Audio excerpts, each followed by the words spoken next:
नमस्कार। मैं डॉक्टर वासुदेव शेट्टी, महारानी महिला विज्ञान कॉलेज मैसूर में हिंदी विभाग में सह प्राध्यापक हूँ। मैं इस समय प्रेमचंद द्वारा लिखित नमक का दारोगा कहानी पर प्रकाश डालना चाहता हूँ। एल्रिगू नमस्कार। ನಾನು ಪ್ರೇಮಚಂದ್ರ ಬರೆದಿರುವಂಥ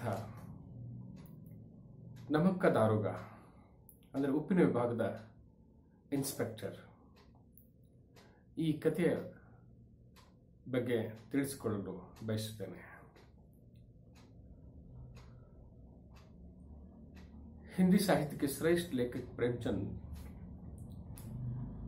लगभग 300 से ज्यादा कहानियां लिखे हैं।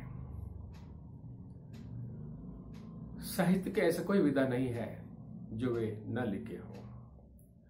ಅವರು ಕೈಯಾಡಿಸದಿರುವಂಥ ಸಾಹಿತ್ಯದ ವಿಧಗಳೇ ಇಲ್ಲ। ಎಲ್ಲ ಕಡೆಯೂ ಅವರು ತಮ್ಮ ಛಾಪನ್ನು ಮೂಡಿಸಿದ್ದಾರೆ। ಪ್ರಸ್ತುತ ಈ ಕತೆ ಸ್ವಾತಂತ್ರ್ಯ ಪೂರ್ವದಲ್ಲಿ ಉಪ್ಪು ಭಾರತೀಯ ನಾಗರಿಕರಿಗೆ ಅಂದು ಅತ್ಯಂತ ಮಹತ್ವದ ವಸ್ತು ಆಗಿತ್ತು। ಅದರ ಮೇಲೆ ಸಾಕಷ್ಟು ತೆರಿಗೆ ಹೇರಿರೋದ್ರಿಂದ ಅದರ ಕಳ್ಳ ಸಾಗಾಣಿಕೆ ಕೂಡ ಸಾಕಷ್ಟು ಪ್ರಮಾಣದಲ್ಲಿ ನಡೀತಾ ಇತ್ತು। ಹಾಗಾಗಿ ಅಂದಿನ ದಿನಗಳಲ್ಲಿ ಉಪ್ಪಿನ ವಿಭಾಗದ ಇನ್ಸ್ಪೆಕ್ಟರ್ ಆಗಲಿ ಅಥವಾ ಆ ವಿಭಾಗದಲ್ಲಿ ಕೆಲಸ ಮಾಡಲಿಕ್ಕೆ ಎಲ್ಲರೂ ಬಯಸ್ತಿದ್ರು। ಅದೊಂಥರ ಬಹಳ ಹೆಚ್ಚು ಬೇಡಿಕೆಯಲ್ಲಿದ್ದಂಥ ಒಂದು ಕೆಲಸವಾಗಿತ್ತು। उन दिनों में नमक के ऊपर काफी टैक्स डालने के कारण हर कोई चाहते थे नमक विभाग में इंस्पेक्टर बने या कोई कर्मचारी बने। ನೋಡಿ, ಉಪ್ಪಿನ ಮೇಲೆ ತೆರಿಗೆ ಹೇರಿರುವುದರಿಂದ ಆಗಿರುವಂತಹ ಲಾಭ ಏನು? ಈ ಸಮಾಜದ ಕಟ್ಟಕಡೆಯ ಬಡವನು ಸಹ ಕರದ ಜಾಲದಲ್ಲಿ ಅಂದರೆ ಟ್ಯಾಕ್ಸ್ ಜಾಲದಲ್ಲಿ ಸೇರಿಸುವಂತ ಒಂದು ಕ್ರಿಯೆ ಅಂದು ನಡೆದಿತ್ತು। ಈ ಕಥೆಯ ಮುಖ್ಯ पात्र वंशीधर, मुंशी वंशीधर अंत। इस कहानी के मुख्य पात्र है मुंशी वंशीधर। वंशीधर अभी अभी अपने अध्ययन समाप्त किए हैं, नौकरी की तलाश में है। मुंशी वंशीधर ಅನ್ನುವರು ಈ ಕಥೆಯ ಪ್ರಮುಖ ಪಾತ್ರ। ತಮ್ಮ ಶಿಕ್ಷಣ ಮುಗಿಸಿ ಅವರು ಕೆಲಸದ ಹುಡುಕಾಟದಲ್ಲಿರುತ್ತಾರೆ। ಅವರ ತಂದೆ ಸಹ ನಿವೃತ್ತ ಉದ್ಯೋಗಿ। ಕೆಲಸ ಹುಡುಕ್ತಿರುವಂತ ಮಗನಿಗೆ ಹೇಳ್ತಾರೆ, ಮನೆಯ ಪರಿಸ್ಥಿತಿ ನಿನಗೆ ತಿಳಿದೇ ಇದೆ, ಮನೆಯಲ್ಲಿ ಬೆಳೆದಿರುವಂತಹ ಹೆಣ್ಮಕ್ಳಿದ್ದಾರೆ, ನಾನು ತೀರದ ವೃಕ್ಷ ಇದ್ದಂಗೆ ಯಾವಾಗ ಬೇಕಾದರೂ ಬಿದ್ದು ಹೋಗ್ಬೋದು। काम की तलाश में रहे हुए बेटे को कहते हैं, देखो घर की हालत तुम्हें मालूम है, घर में बेटियां हैं, मैं कगार के वृक्ष की तरह हूं, कभी भी गिर सकता है। ಅಂದ್ರೆ ತೀರದಲ್ಲಿರುವಂತಹ ಮರ ಯಾವಾಗ ಬೇಕಾದರೂ ಜೋರಾಗಿ ಗಾಳಿ ಬೀಸಿದ್ರೆ ಬೀಳುವಂತ ಸ್ಥಿತಿ, ಅಂದ್ರೆ ನಾನು ವೃದ್ಧನಾಗಿದ್ದೇನೆ। और काम ऐसे ढूंढो जो तनख्वाह के साथ, ಎಂತ ಕೆಲಸ ಹುಡುಕು ಅಂತಂದ್ರೆ ಸ್ಯಾಲರಿ ಜೊತೆ ऊपरी आय हो। आय ಅಂದ್ರೆ ಉತ್ಪನ್ನ, ಮೇಲಿನ ಉತ್ಪನ್ನ ಇರುವಂತಹ ಕೆಲಸ ಹುಡುಕು। ಗರಜ್ ವಾಲೆ मुंह मांगे दाम देंगे, ಯಾರಿಗೆ ಅವಶ್ಯಕತೆ ಇದೆ ಅವರಿಗೆ ನೀನು ಏನ್ ಬೇಕಾದ್ರೂ ಕೇಳಿದ್ರು ಕೊಡ್ತಾರೆ। और ಬೇಗರಜ್ ವಾಲೆ, ಯಾರಿಗೆ ಅವಶ್ಯಕತೆ ಇಲ್ಲ ಅಂಥವರಿಗೆ ನೀನು ಏನೇ ಮಾಡಿದ್ರು ಪ್ರಯೋಜನ ಇಲ್ಲ।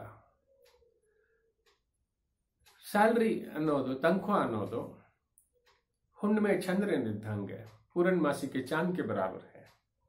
दिन ब दिन वो घटते चली जाती है, कड़मे ಆಗ್ತಾ ಹೋಗುತ್ತೆ। तो ऐसे काम ढूंढो जो ऊपरी आय हो। वंशीधर काम ढूंढते हैं, सुयोग से उसे नमक विभाग में दारोगा जी के पद मिलती है। लकीली वंशीधरನಿಗೆ ಉಪ್ಪಿನ ವಿಭಾಗದಲ್ಲಿ ಇನ್ಸ್ಪೆಕ್ಟರ್ ಹುದ್ದೆ ಸಿಗುತ್ತೆ। 5-6 महीनों में अपने कुशलता के कारण काफी प्रसिद्धि पाते हैं अपने बड़े अफसरों के सामने। 5-6 ತಿಂಗಳುಗಳಲ್ಲೇ ತನ್ನ ಕುಶಲತೆಯಿಂದಾಗಿ ಮೇಲಧಿಕಾರಿಗಳ ಮುಂದೆ ತಮ್ಮ ಸಾಮರ್ಥ್ಯವನ್ನು ಪ್ರದರ್ಶಿಸ್ತಾರೆ, ಒಳ್ಳೆ ಹೆಸರು ಗಳಿಸ್ತಾರೆ. ಹೀಗಿರುವಾಗ ಒಂದಿನ ರಾತ್ರಿ ಎಲ್ಲರೂ ವಿಶ್ರಮಿಸುತ್ತಿರ್ತಾರೆ. ಇನ್ಸ್ಪೆಕ್ಟರ್ ಜೊತೆ ಇರುವಂತಹ कर्मचारीಗಳು. ऐसे में एक दिन रात में मुंशी वंशीधर दारोगा है और उनके साथी कर्मचारी बदलू सिंह आदि विश्राम कर रहे थे. ऐसे संदर्भ में गाड़ियों की गड़गड़ाहट सुनाई देती है. ಈ ತರ ವಿಶ್ರಮಿಸುತ್ತಿರುವಾಗ ಗಾಡಿಗಳ ಸದ್ದು ಕೇಳುತ್ತೆ, ಖಡ್ಕಡಾಹಟ್. ಗಾಡಿಗಳು ಹೋಗ್ತಾ ಇರುವಾಗ ಏನ್ ನಡೀತಾ ಇದೆ? ತಕ್ಷಣ यूनिफॉर्म इत्यादि धरिसिಕೊಂಡು ಹೊರಗೆ ಬರ್ತಾರೆ वंशीधर. उसी वक्त यानी तुरंत वो यूनिफॉर्म आदि पहन के बाहर आते हैं, पिस्तौल वगैरह जेब में रख लेते हैं और बाहर आके देखते हैं गाड़ियों की कतार है, ಗಾಡಿಯ ಲೈನ್ ಇದೆ. ಸಾಲಾಗಿ ಗಾಡಿಗಳು ಪೂಲನ್ನು ದಾಟ್ತಿವೆ. ನದಿ ತೀರದ ಮೇಲೆ ಒಂದು ಬ್ರಿಡ್ಜ್ ಇದೆ, ಅದನ್ನು ದಾಟ್ಕೊಂಡು ಹೋಗ್ತಾ ಇದೆ. वंशीधर तुरंत बाहर जाके खड़क आवाज में उनको रोकते हैं. किसकी गाड़ी है? इसमें क्या है? यार ಗಾಡಿ ಇದು, ಏನಿದೆ ಇದರಲ್ಲಿ ಅಂತ ಕಠೋರ ಧ್ವನಿಯಲ್ಲಿ ಹೇಳ್ತಾರೆ.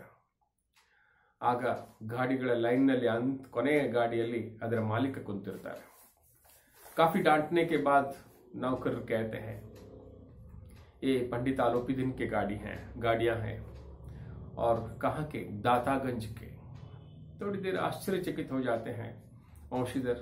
वो बहुत प्रसिद्ध आदमी है, बड़ा अत्यंत प्रसिद्ध व्यक्ति है. और तो गाड़ी ना है तो करीब जाके देखने के बाद पता चलता है उसमें नमक है. बड़ा हत्तिर होग नोड़दागा अद्रल्लि उप्पिदे. तुरंत वो कहते हैं आप लोगों को हम हिरासत में लेते हैं, आप अंदर, यानी आप बाहर जा नहीं सकते आगे, इन ಮುಂದೆ ನೀವು ಹೋಗ್ಲಿಕ್ಕೆ ಸಾಧ್ಯ ಇಲ್ಲ. ಯಾರ್ದಿದು ಅಂತೆಲ್ಲ ಕರೆದಾಗ ಅವರು पंडित आलोपी दिन सुद्दी मुट्स्तारे. उनको कहते हैं कि दारोगा ने रोक दिया है. पंडित आलोपी दिन ಹೇಳ್ತಾರೆ दारोगा ಗಾಡಿಯನ್ನು ನಿಲ್ಲಿಸಿದ್ದಾರೆ ಅಂತ.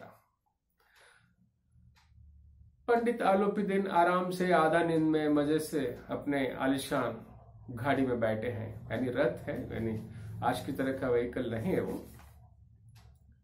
लेकिन उसे लक्ष्मी पर भरोसा है, यानी पैसे पर भरोसा है. और अपनी वाचालता, बातें करने का जिनका ढंग कोई उनसे सीखे. इतना बड़ा ಎಷ್ಟು ಚೆನ್ನಾಗಿ स्वारस्यकरವಾಗಿ ಮಾತಾಡ್ತಾರೆ ಅಂದ್ರೆ ಎಂಥವರನ್ನು ಪಳಗಿಸುವಂಥವ್ರು. तो इसलिए पान चबाते हुए, पान तिन्नुत्ता आराम से आते हैं और इंस्पेक्टर के सामने खड़े हो जाते हैं. कहते हैं बाबूजी नमस्कार, आशीर्वाद. सबसे पहले कहते हैं निम्गे ನನ್ನ आशीर्वाद. यही नहीं, वो कहते हैं इस रास्ते से गुजरते समय यहाँ के देवताओं को बिना बेंच चढ़ा के हम कैसे जा सकते हैं? ಈ ರಸ್ತೆಯಲ್ಲಿ ಹೋಗುವಾಗ ಇಲ್ಲಿರುವಂಥ ದೇವರಿಗೆ ಕಾಣಿಕೆಯನ್ನು ಸಲ್ಲಿಸಿದ್ರೆ ಹೇಗೆ ಹೋಗ್ಲಿಕ್ಕೆ ಸಾಧ್ಯ ಇದೆ? ಯಾಕೆ ನಮ್ಮನ್ನು ತಡೆದಿದ್ದೀರಿ? ये सरकारी हुक्म है. हमें तो ನಮ್ಮ ಸರ್ಕಾರ ನೀವು, हमारी तो आप सरकार है. ಬೇರೆ ಸರ್ಕಾರ ನಮ್ಗೆ ಗೊತ್ತಿಲ್ಲ, ನಿಮಗೆ ನನ್ನ ಆಶೀರ್ವಾದ ಈಗ ಹೇಳ್ತಾರೆ. ನೋಡಿ, ಅವರ ವಾಚಾಳತೆಯನ್ನು ನೀವು इल्लू सह गमनिसಬಹುದು.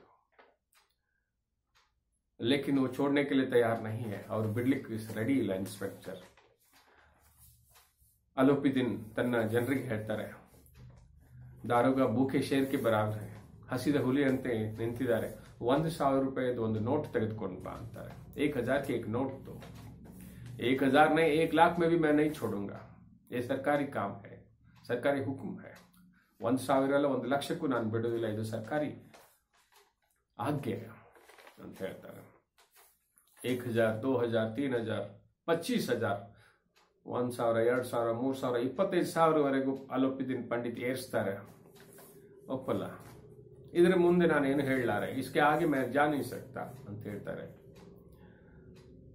ಆಮೇಲೆ 30,000, 40,000 ಅಂತಾರೆ. 30,000, 40,000, 40,000 नहीं, 40,00,000 में भी नहीं.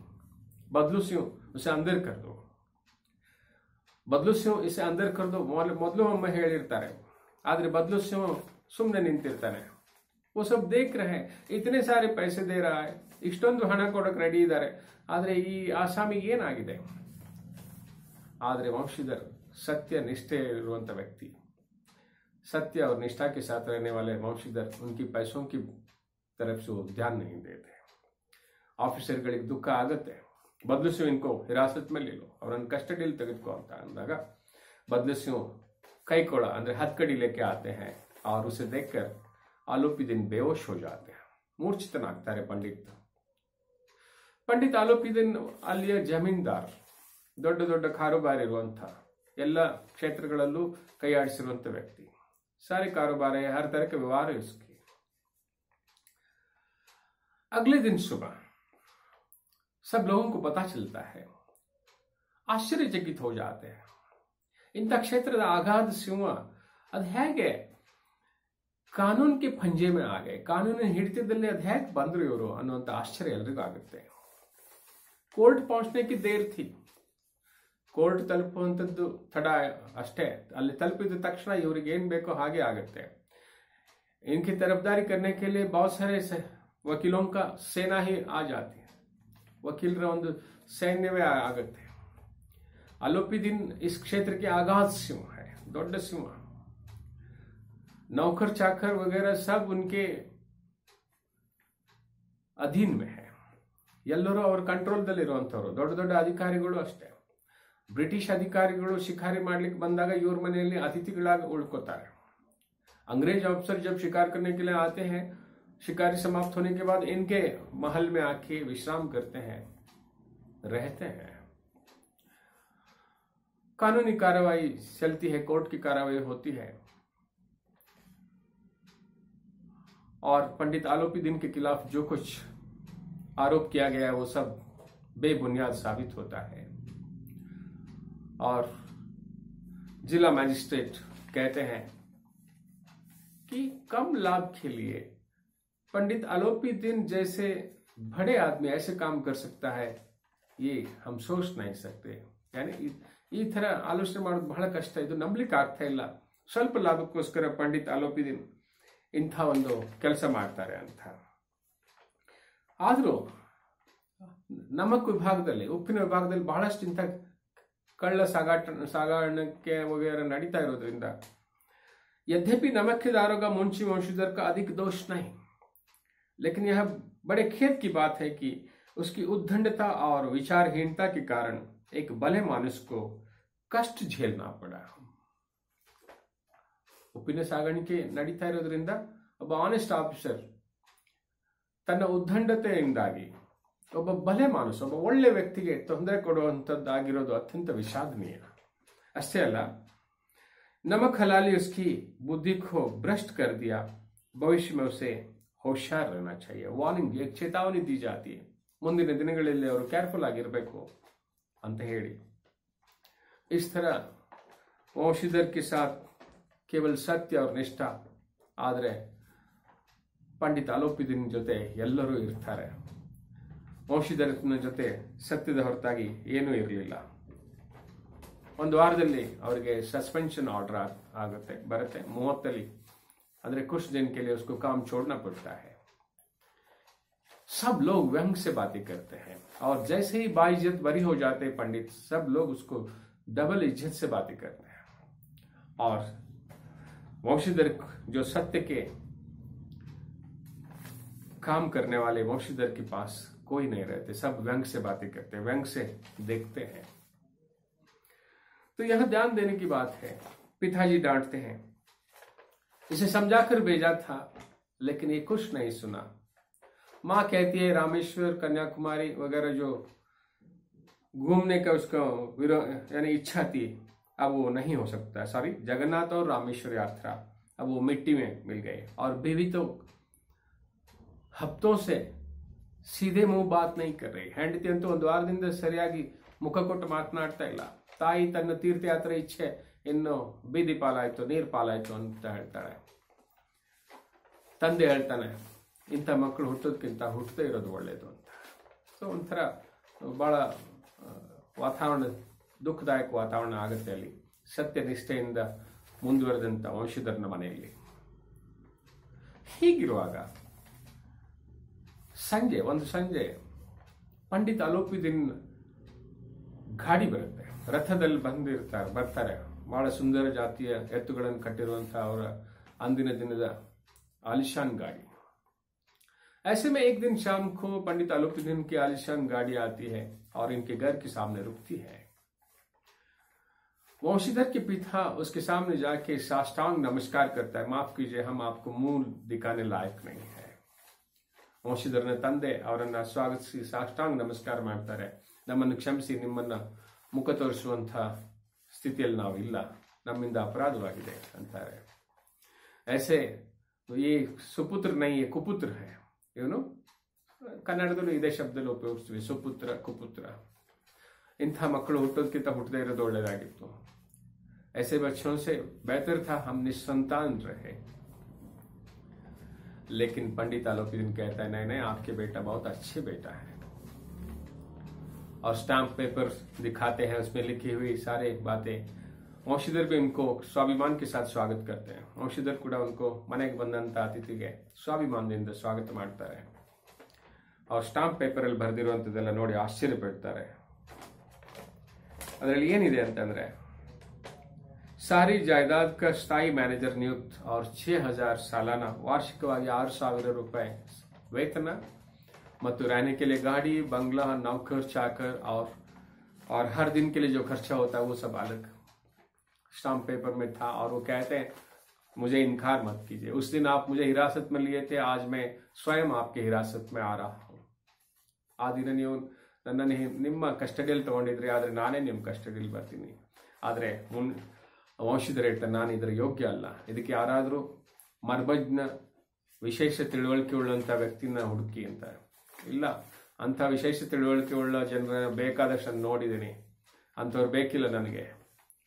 ಸುಯೋಗದಿಂದ ಆ ದಿನ ನದಿ ತೀರದಲ್ಲಿ ನನಗೆ ನಿನ್ನಂಥ ಒಳ್ಳೆಯ ಪ್ರಾಮಾಣಿಕ ವ್ಯಕ್ತಿ ಪರಿಚಯ ಆಯಿತು। सुयोग से मुझे उस दिन नदी तीर में तुम्हारी परिचय हुआ, तुम मिले सुयोग से। और मर्मज्ञ लोगों को मैं काफी देख चुका हूं, उनकी कोई आवश्यकता नहीं है मुझे, और इनकार मत करना। और इस तरह कहते हैं, और आप साइन यानी हस्ताक्षर कीजिए। तब वंशीधर हस्ताक्षर करते हैं और वो गले लगा लेते हैं, इब्रो आलिंगिस्तारे। तो यहाँ प्रेमचंद सत्यमेव जयते इसे इस तत्व को रखकर वो लिखते हैं। पंडित ಅಲೋಪೀದಿನ್ಗೆ ಅವರಿಗೆ ಜ್ಞಾನೋದಯ ಆಗಿದೆ। ಮರ್ಮಜ್ಞ ಜನರು, ಹೋಶಿಯಾರಿ ಜನರು ಅಂತ, ಚಾಲಾಕಿ ಜನರು ಎಲ್ಲರೂ ಗೊತ್ತು, ಎಲ್ಲ ಆಫೀಸರ್ಗಳು ದುಡ್ಡಿನಲ್ಲಿ ನಾನು ಖರೀದಿ ಮಾಡ್ಬೋದು ಅಂತ। ಆದ್ರೆ ವಂಶೀಧರ್ನಂತಹ ಅಧಿಕಾರಿಯನ್ನು ನೋಡಿದಾಗ ಅವರಿಗೆ ಬಹಳ ಖುಷಿ ಆಗುತ್ತೆ, ಇಂಥವನೇ ನನ್ನ ಜಮೀನ್ ಜಾಯದಾದ ಆಸ್ತಿಯ ಪರ್ಮನೆಂಟ್ ಮ್ಯಾನೇಜರ್ ಆಗ್ಲಿಕ್ಕೆ, अस्थाई ಅಂದ್ರೆ टेम्पररी ಅಂತ मैनेजर ಮಾಡಬೇಕು ಅಂತ ಮಾಡ್ಕೋತಾರೆ और खुशी पड़ता है। अंत में सत्य की जीत होती है। देखिए, इसमें अदालत की पहुंचने की देर थी, कोर्टिಗೆ ಹೋಗುವಂತದ್ದು ಲೇಟ್, ಅಲ್ಲಿಗೆ ಹೋದ ತಕ್ಷಣ ಎಲ್ಲವೂ ಪಂಡಿತ್ ಅಲೋಪೀದಿನ್ ತರ ಆಗುತ್ತೆ, ಆದ್ರೆ ಆಮೇಲೆ ಅವರಿಗೆ ಜ್ಞಾನೋದಯ ಆಗುತ್ತೆ। ಪ್ರೇಮಚಂದ್ ಬಹಳ ಸುಂದರವಾಗಿ ಇದನ್ನ ನಮಕ್ಕ ದಾರುಗ ಬರೆದಿದ್ದಾರೆ। ಇದರಲ್ಲಿ ಇನ್ನೊಂದು ವಿಶೇಷತೆ ಏನು ಅಂತಂದ್ರೆ, ಅಂದಿನ ದಿನಗಳಲ್ಲಿ ಬಡ ಜನರ ಹೆಚ್ಚಿನ ಸಂಖ್ಯೆಯಲ್ಲಿ ಇರುವಂತಹ ದಿನಗಳಲ್ಲಿ ಬ್ರಿಟಿಷ್ ಸರ್ಕಾರ ಉಪ್ಪಿನಂತ ವಸ್ತುಗಳ ಮೇಲೂ ಕರ ಹಾಕುವಂಥದ್ದು, ಅದನ್ನು ವಿರೋಧಿಸುವಂಥದ್ದು ಜನ, ಯಾಕಂದ್ರೆ ಉಪ್ಪು निसर्गदत्तವಾಗಿ ಸುಲಭವಾಗಿ ಸಿಗುವಂಥದ್ದು, नैसर्गिक रूप में मिलने वाले नमक के ऊपर भी वो टैक्स डालते हैं। तो उस विभाग कितना प्रसिद्ध था इसके बारे में व्यक्त करते हैं। और ये कुल मिलाकर सत्यमेव जयते, सत्य की जीत होने के बारे में बहुत सुंदर ढंग से अपने विचार प्रेमचंद व्यक्त किए हैं। प्रणाम।